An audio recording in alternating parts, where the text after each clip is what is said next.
Oh, hello. Okay, so I'm going to check back on some of the old videos that I've made, and I'm very confused because sometimes when I'm making my videos, I wonder, you know, is anyone ever going to question me about what I'm saying right now? And lo and behold, someone questioned me today, or they made a comment, which is fantastic because it kind of gives me something to talk about for a new video, and that's what I love to do. I love to run my mouth. Okay, so there was many questions that came up. No, there was just one question on this particular video, and that was, is God an ascended master, like maybe Yahweh, for example, or Jehovah? And well, in the olden days, what I would do is I would do a muscle test to see. And well, if you don't want to do muscle tests, you can just go and find Dr. David R. Hawkins' book, Truth versus Falsehood, and he and his team calibrated the consciousnesses of so many things. It's an incredible, big, thick book like this, full chock a block with all kinds of information. And unfortunately, I had a copy of that book many years ago, and then I moved, and it got lost in the shuffle. So I don't have that, but there is some websites that have the Dr. Hawkins consciousness calibrations for things like Jehovah or Yahweh. And are they true? Well, this is the whole thing. Because sometimes people point out that Dr. Hawkins is listed on the website quackwatch.com, and spiritualwiki.com says not too nice things about Dr. Hawkins. And from time to time, I say not so nice things about Dr. Hawkins. But this is sort of the problem with being someone who's known for a school of thought is you get all the thumbs up, and you also get all the thumbs down and send the to you. So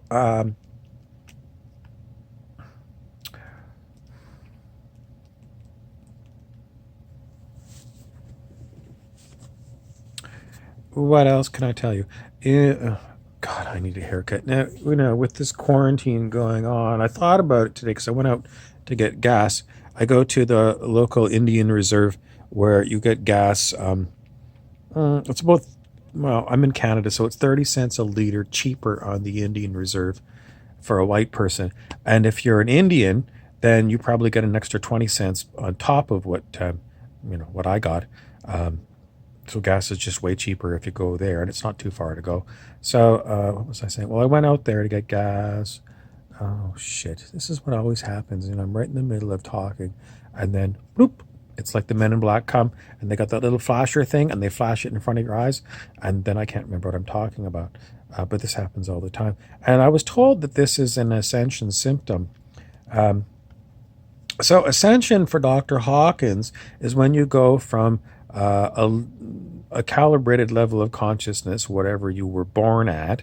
For me, let's say I was born at 225, which is about courage on the scale of human consciousness. And to ascend means to go to higher consciousness, which is towards Jesus or Buddha, which are at 1,000 on the scale. So ascension is just going up higher on the scale of consciousness. But the problem with ascension is, I was just reading something else that said when you let go of your ego, this was Dr. Hawkins, then life gets easier. And well, has my life been easier since I've been practicing his program of letting go? Uh, no, I just keep having these mind wipes. I just keep having these things, in my head, and then whoop, there they go. But what does it mean? It means I don't need whatever was in my head, I guess, because higher consciousness decided to take it out of my head and go poop and push it away so that I could sit there for a minute. And quite often this happens. It's like I know that there was something that I was going to talk about, and now it's gone. So is it good for me or bad for me? It's just the way it is. So, my previous video to this one, I said, well, you let higher consciousness run you um, instead of your ego. Is it better for you? Well, it's a difficult question because I try and figure out, well, if I let my ego run things again for a while, what would happen? And then I remember back to when my ego ran me and it did a shitty job, just so you know. I look back and I did a lot of review of my life and decisions that were made in my life. And I have to come to the conclusion that on a scale of 1 to 10, and 10 being fantastic job and 1 being total disaster, my ego gets a 2. So pretty much an unmitigated disaster, letting my ego go.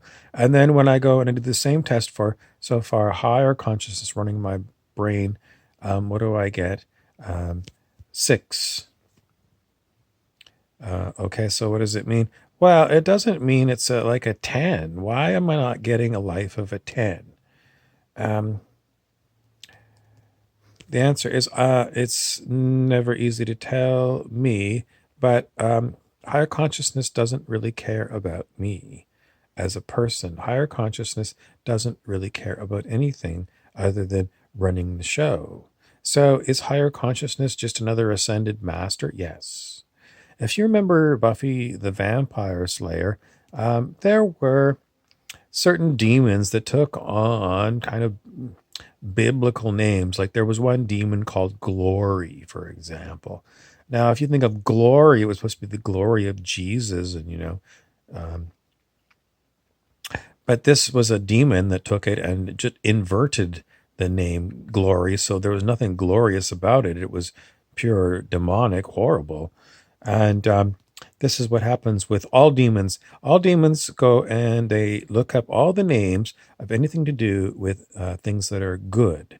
And then they take the name and then they turn it around upside down.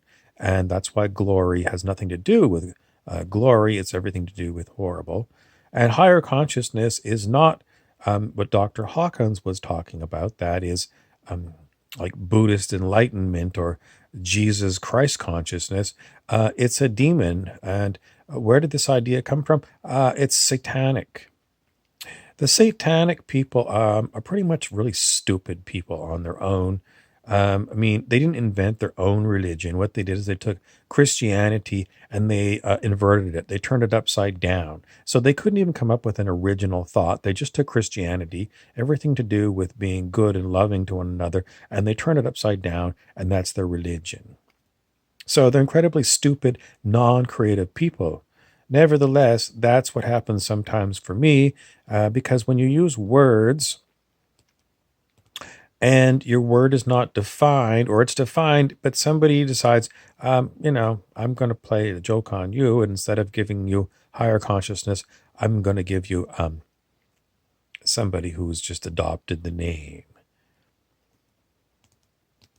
It's like, the very common Spanish or Hispanic name is Jesus, which is named after Jesus.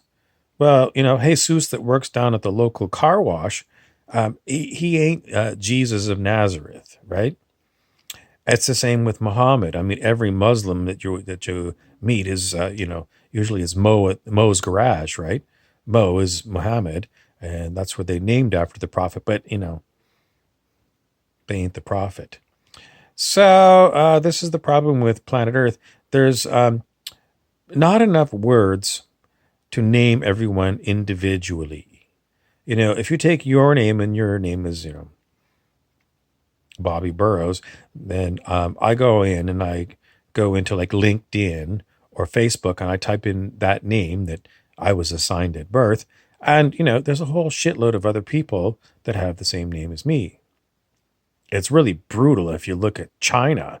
They really got a problem because they only have a very few last names. I mean, you got Chan, you got Li, you got Chung.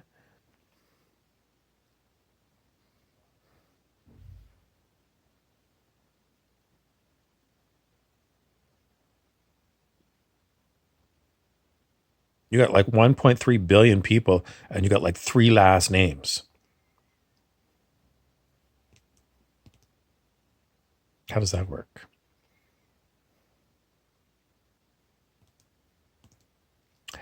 Anywho, now, is it really interesting to find out whether there is a... Oh, I know, I know. So if you're trying to figure out, like, what's the highest enlightenment, and then you got to try and figure out, um, well, the people who invented the Tao, which is from like the Chinese part of the globe, um, how does it go? I got to look it up. Hold on. Okay, here it is. This is attributed to the wise master of China known as Lao Tzu. And okay, so this is an example of... I'm just going to read it for you, okay? It starts off this way. The Tao that can be told is not the eternal Tao. The name that can be named is not the eternal name.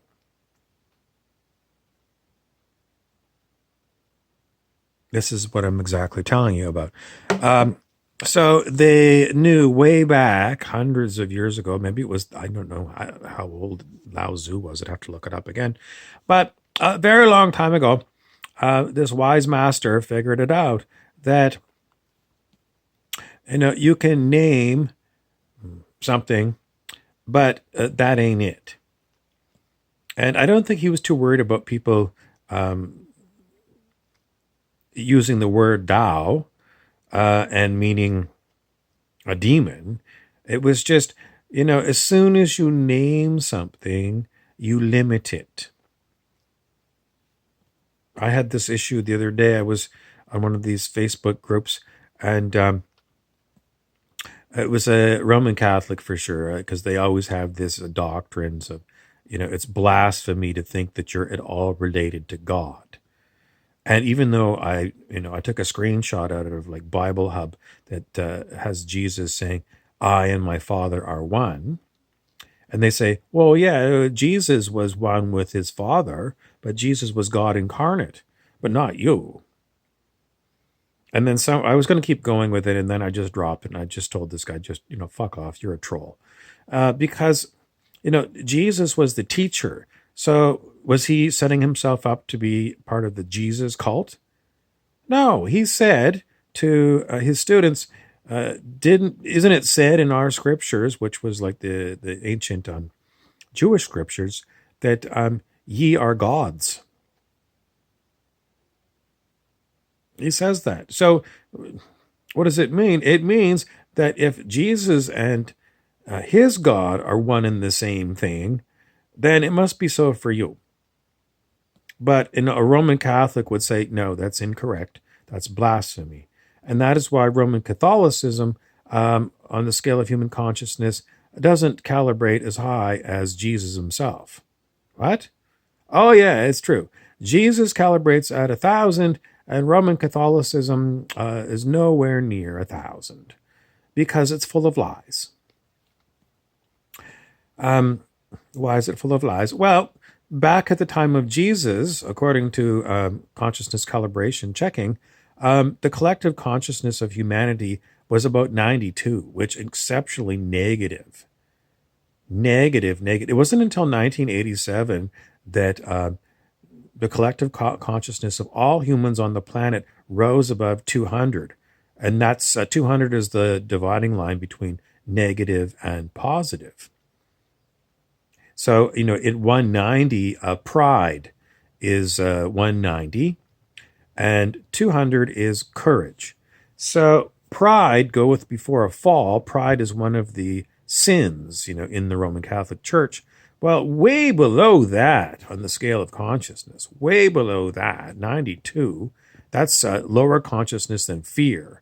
I mean, that's really lousy. So,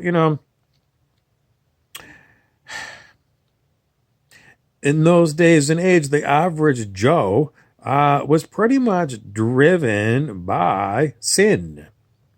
So sin is real. Well, yes, even today, sins are real. And it basically, it means you're missing the mark. And who's setting the mark? Well, Jesus is setting the mark for you.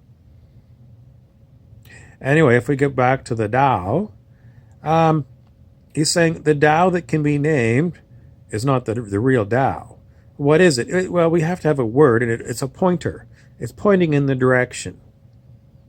Keep going in that direction without the word, and you're going to enter the Tao. That sounds like a Bruce Lee movie, Enter the Dragon, Enter the Tao.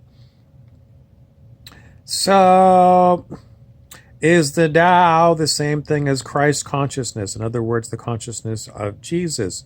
For all intents and purposes, we'll say yes. I mean, it came from a different part of the world, different languaging, a different spiritual tradition. But this brings us to the Law of One, which is a channeled work from extraterrestrials. Apparently, in different parts of the galaxy, their religion is Law of One, which is basically what I said earlier when Jesus said, I and my Father are one. Law of One. In other words, there is one, and we are all aspects of it. What's an aspect? Well, what's a manifestation? The physical body is a manifestation of the one. This physical body is different than my mother's and my father's and the guy across town and yours. They're all different bodies, unless you're a clone. And I think even if you're a clone, your body's not identical to the one you were cloned from, because, maybe the cloned one, at one time, it got a scar, maybe on the knuckles from a fight, and the clone grew without the scar, so the two bodies are not identical. But those are manifestations. In other words, manifest is what you get when you're a trucker and you've got a bill of lading, which tells you, what went on the truck, and the manifestation is when the truck delivers your package at your door. Here, I've manifested you the package. So it's pretty much delivering something, and the something is, what you ordered, and apparently Bob ordered a body, and this is what manifested. This was what delivered here, and that's why my mother delivered a baby and called it Bob.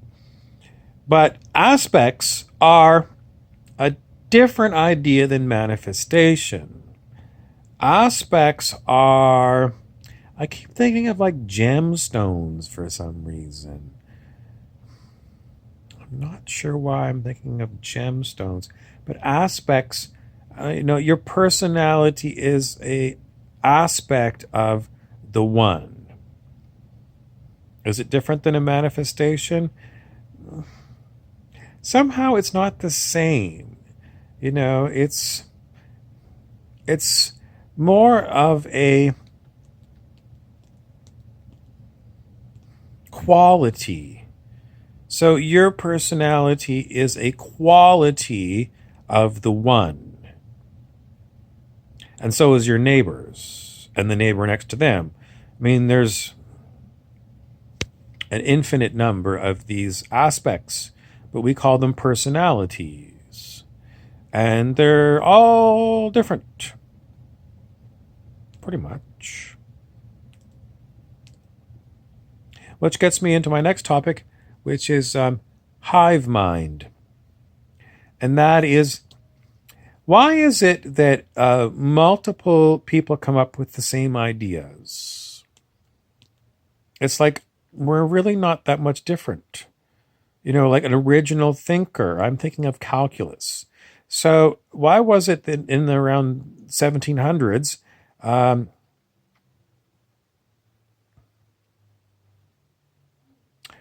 you had Sir Isaac Newton in Great Britain, who invented calculus, and a man named Leibniz in Germany, who also invented calculus at the same approximate time, independently. Well, we say they invented it because, they were the first ones that ever talked about it. But did they really invent it? No. According to consciousness research, calculus itself was in a field of consciousness that both Leibniz and Newton accessed. And you can access it too. All of these fields of consciousness are available to every one of us. So, did they invent it? Well, we say they invented it, but that's a human way of looking at things. In reality, these things already existed in consciousness, but these were the first two humans that tapped into this consciousness field, and that's why they're known to us today. So why is it that certain people are really good at math and certain other people are really having a hard time if you're both accessing the same field of consciousness? The answer is both no, yes, and no. In other words, less people are good at things and more people are bad at things, because every one of us have got sort of our own personality, and some of us are just known as being idiots and some of us are known as being brilliant. Some are gifted and some are stupid. That doesn't seem fair. Is life not fair? No, it's not that life isn't fair. It's just that if everybody was identical in their abilities, then you would have a problem. And this was described in Aldous Huxley's book, Brave New World, where they took a whole pile of smart people and they put them together on an island and they found out that it doesn't work. It doesn't work because smart people just don't want to do mundane jobs. They want to always be working, on their brilliance. And so what happened in Brave New World was instead of women having babies, all the eggs were donated to the baby making factory, and babies were mass produced in the baby making factory. And what would happen is after a lot of time, researching all these different types of humans, type A and type B, type C, they found out that, well, for a janitor, I'm sorry if you're a janitor or a custodian and you're really good at math or something. This is just Huxley's version of the book. For janitors, if we needed a janitor for this building, well, what they would do is they would take the fertilized egg in the test tube and they would add a whole pile of ethanol, in other words, alcohol, and that would retard the mental development of that human that was produced. And you might think, well, that was horrible, but this was, Huxley's novel. The janitor was happier being dumb. The janitor was not interested in calculus or rocket science. The janitor was interested in cleaning the building. And if they dumbed down this baby by adding a lot of alcohol to it when it was growing, it was quite happy to push a broom all day and clean toilets. But if you took Sir Isaac Newton or Leibniz, the calculus people, and you gave them a broom and you said, okay, well, for the rest of your life, you're going to be cleaning this building, they wouldn't be happy. So in Brave New World, there was a series of how much alcohol you got. A type A person would get no alcohol in the test tube. The baby's egg would be alcohol-free, and the baby would grow up to be very smart, a leader. And then a type B would get a little bit of alcohol, and they'd be slightly dumber than a type A person, but they found a use for someone who wasn't as smart as, an Einstein. And well, you needed like technicians, right? Well, so the very advanced people would invent calculus, and then you'd need a technician who didn't need the calculus, just use the information that was found out by using calculus. What do I need for an example? Say, for example, okay, so you need a really brilliant person to come up with the internal combustion engine that we use in cars. But if you're a taxi cab driver, you don't need to know how to build an internal combustion engine. All you need to know is, how to drive a car. If you don't like Huxley, well, read Brave New World and come to your own conclusions. But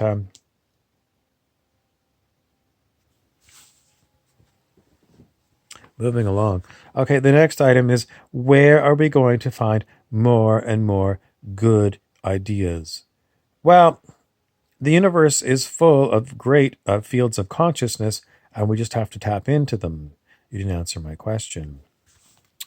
The answer is, you as a human tap into fields of consciousness through your, no, it's not you that's doing it. It is the fields of consciousness themselves which pull you to them.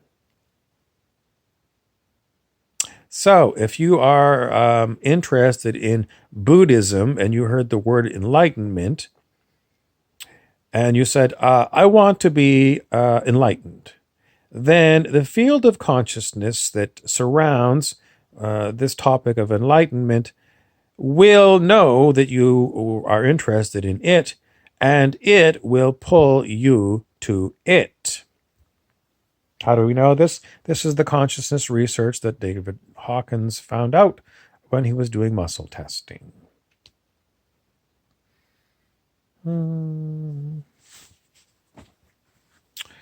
Okay. This hat doesn't have any questions. This hat has no answers. This hat is my see me. In other words, you can't see me. And what am I? Well, can you see a field of consciousness? Maybe. In other words, if you got a calculus textbook, you could see the calculus in the pages of the textbook. But how did that work for Newton and Leibniz? Did they have a textbook?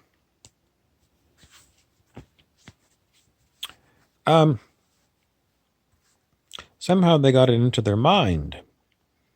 Now, you have to remember that Isaac Newton was a fellow of the Royal Society of England, and in order to get in the Royal Society, you had to be flippin' brilliant.